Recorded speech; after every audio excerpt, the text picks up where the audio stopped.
A very good morning to you. What is your response to what scientists are saying, that this mass testing is just a waste of time?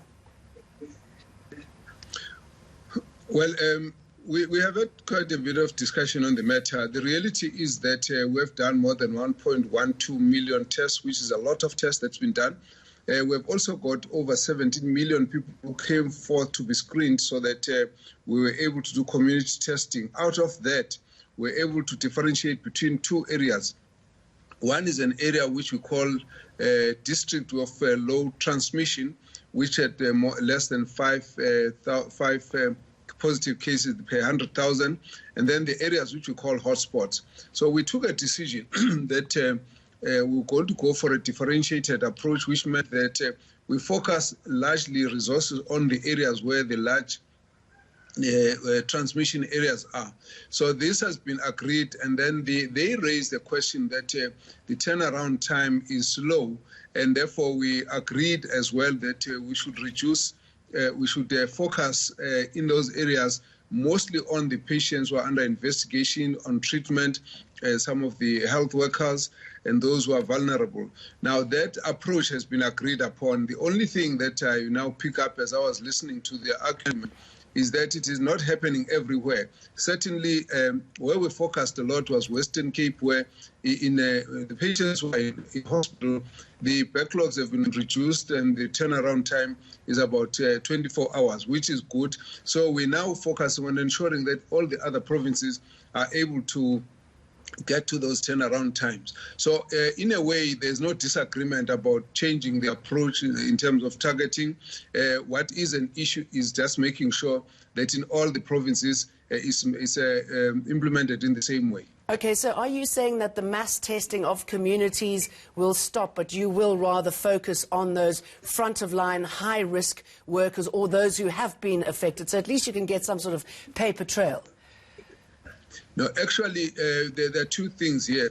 The mass screening was done, and then when the president announced a differentiated approach, that meant we're shifting now the approach in terms of who we're focusing on. So the major resources go to the areas where there's less, where there's more positivity, which we call hotspot.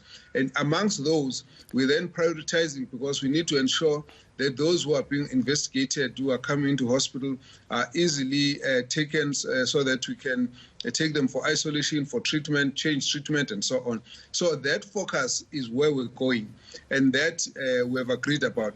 However, the issue of the backlogs, some of the people were saying just discard the specimen, and we said, look, it might be seen as undermining community cooperation and the efforts or the rights of individual to just be told one day, wake up, your specimen has been discarded. It can't sound correct. They will still owe them an explanation as to what happened to their specimen.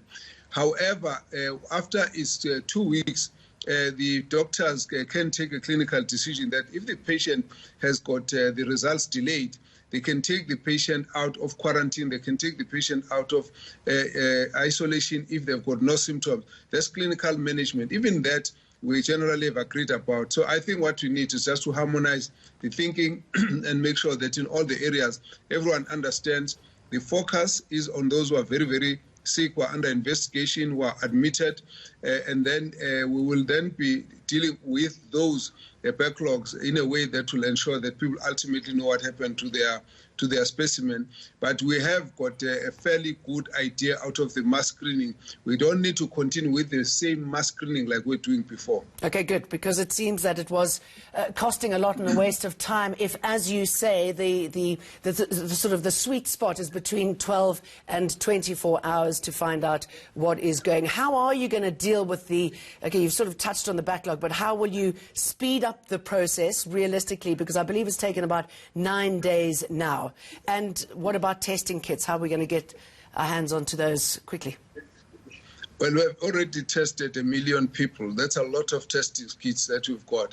However, because of the global shortage, we struggle every now and again. So we continue to, source these from all over the world, and we're still trying to do that even now. And we are also now relying on the platform that the AU, led by President Cyril Ramaphosa, has created for pool procurement. We hope that's going to yield a lot more. But at the end of the day, I think that our approach is that no patient's care will be compromised. And we will be explaining quite clearly so that at any one time, for any patient that comes in, the testing should be done fairly quickly, particularly those who are under treatment.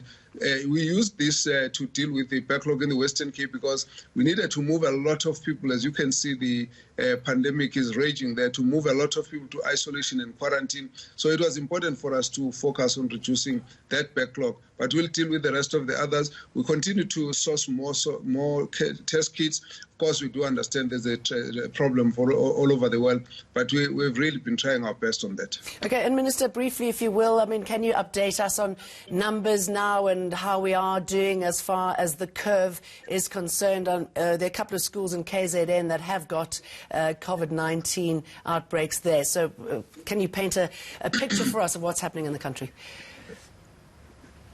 Well, we have indicated that we have got up to 70,038 cases were confirmed. And unfortunately, as we have also indicated, we have lost some. At this point, our mortality is 1,480, and we do wish to convey our condolences to all the families and relatives of those who have passed. We have also had 38,531 who have recovered. So all in all, we've got about 30,000 active cases in the whole country. So what you are seeing in the schools is that people who were in communities where they got infected, now when they come back to school, then we find out that they are positive. They were not infected in schools. They were not infected because the schools were open. They were infected before they came back to school. And that's really what you need to understand. It's like in the mines. No one was infected in the mines. They came back from home already positive. So these cluster outbreaks we are going to see because the community now, as we're trying to open up to normality, people who had infection, probably even unknowing, would come in and mix with those who are not infected. We did anticipate that this is going to happen. When we said to our communities, we are really trying to balance a situation where people have to go back to normal social life, but they must understand the new culture of how to behave under the new setting.